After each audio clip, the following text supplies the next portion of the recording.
ხშირად ფეხბურთს დიდებულ თამაშს უწოდებენ, თუმცა მისი გავლენა ბევრად ცდება სათამაშო მოედანს. FIFA-ს მსოფლიო საფეხბურთო ჩემპიონატი 2026 მხოლოდ ის არ არის, რაც მოედანზე ხდება. ეს ჩემპიონატი ხალხს თამაშის შემდეგაც აახლოებს.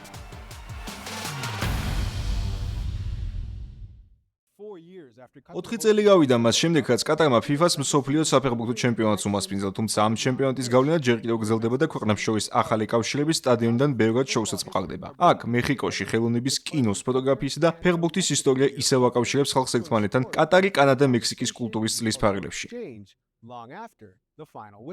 პროგრამა კულტურის წლების მთავარი მიზანი ქვეყნებს შორის კულტურის შესახებ ცოდნის გაზიარებაა.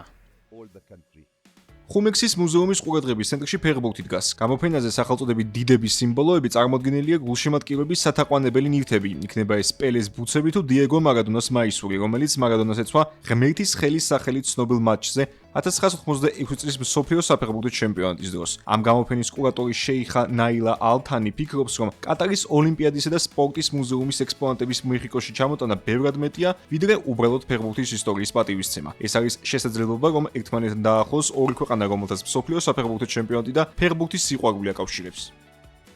რაკი მექსიკა იყო წლევანდელი მსოფლიო საფეხბურთო ჩემპიონატის მასპინძელი ქვეყანა, ვიფიქრეთ, რომ ეს ძალიან ხელსაყრელი შემთხვევა იყო ჩვენთვის. რათა ჩვენი კოლექცია მეხიკოში გამოგვეფინა და მექსიკელი და მსოფლიოს ნებისმიერი ქვეყნიდან ჩამოსული იმ გულშემატკივრებისთვის გაგვეცნო, რომლებიც ამ ღონისძიებას ესწრებიან. ქალაქის მეორე მხარეს კიდევ ერთი გამოფენა გაიმართა.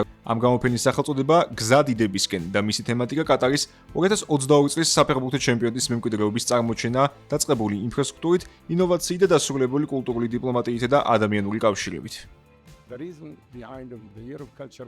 მექსიკასთან კულტურის წლის დაწყების მიზანი ჩვენი ურთიერთობების, კულტურული და საგანმანათლებლო კავშირების გაფართოვებაა მექსიკასთან და კანადასთან. მინდა რომ ჩვენი პროგრამით მივსწრეთ მთელ მსოფლიოსა და მექსიკელ ხალხს, რომელსაც უყვარს ხელოვნებაც და სპორტიც. კულტურული დიალოგი მხოლოდ ფეხბურთით არ იფარგლება. მეხიკოს სინეტეკა ნაციონალის დარბაზში მაყურებელი ახალ თანამედროვე არაბულ კინოს გაეცნო იმ სპეციალური პროგრამის მეშვეობით, რომელიც დოჰის კინოს ინსტიტუტმა შეიმუშავა. სინეტიკის პროგრამების დირექტორის აზრით, აქ წარმოდგენილი ფილმები განსაკუთრებით ახლოს მოდის მაყურებლის გულთან, რადგან უნივერსალურ ამბებს მოუთხოვენ ნახველს. ჩემი აზრით, მექსიკის საზოგადოებას ეს ფილმები მოეწონება. კინო ხშირად ადგილობრივ პრობლემებსა და კერძო პირების სატკივარს მოგვითხრობს, რომელიც უკვე უნივერსალურ სათქმელს ამბობს, როცა ქვეყნის გარეთ აჩვენებენ. არაბული კინოს აქ წარმოდგენა, რომელიც საკმაოდ ახალია, ჩემი აზრით, თანამშრომლობის დასაწყისია, რომელიც შესაძლოა ძალიან ნაყოფიერი გამოდგეს ჩვენთვის. როდესაც მეხიკო მსოფლიოს ყოველი კუთხიდან ჩამოსულ სტუმრებს იღებდა, ორგანიზატორები იმაზეც ფიქრობდნენ, თუ როგორ შეითვალისწინებენ კატარის ჩემპიონატის დროს დაშვებული შეცდომები. კატარის მსგავსად ჩვენც უნდა ვიცოდეთ, რისი ჩვენება გვსურს მსოფლიოსთვის. გვინდა მსოფლიოს გავაცნოთ ჩვენი კულტურა, ტრადიციები, ფერები, მუსიკა, სამზარეულო და ამ ყველაფრით წვეულება მოვაწყოთ. კულტურის გაზიარების იდეა სამზარეულოზე ვრცელდება. შეფმზარეული ელინა რეიგადასი, რომელიც თავისი საცხობის კატარში გაფართოებასაც გეგმავს, მიიჩნევს, რომ სურსათი ადამიანებს შორის ურთიერთობის ერთ-ერთი უმარტივესი გზაა.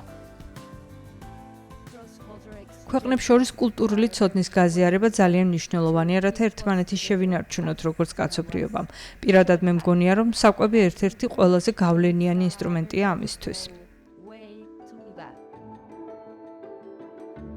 კულტურის წლის პროგრამა დიზაინსაც მოიცავს და ერთმანეთთან აკავშირებს მექსიკელ და კატარელ ხელოვანებს მექსიკის დიზაინის კვირეულის ფარგლებში. კულტურის ერთმანეთში გაცვლის საშუალებით შეგვიძლია დიდებული ელჩები ვიყოთ. თითოეული ჩვენგანი საკუთარი ქვეყნის ელჩია. ფიქრობ, როდესაც ერთმანეთისგან ასე განსხვავებულ კულტურებს ვაკავშირებთ, შედეგად ისეთ ცოდნას ეყრება საფუძველი, რომელიც ერთ დღეს უსათუოდ გაიფორჩქნება. მართალია მსოფლიო საფეხბურთო ჩემპიონატი სულ რამდენიმე კვირას გრძელდება, მაგრამ მეხიკოში მისი კვალი კიდევ დიდხანს რჩება გამოფენების, დიალოგისა და გამოცდილების გაზიარების წყალობით, რაც კიდევ ერთხელ ადასტურებს, რომ ფეხბურთის ყველაზე დიდი გავლენა მხოლოდ გატანილი გოლებისა და მიღებული პრიზების რაოდენობით არ იზომება. ზოგჯერ ეს უბრალოდ ის ურთიერთობაა, რომელიც თამაშის შემდეგაც გრძელდება.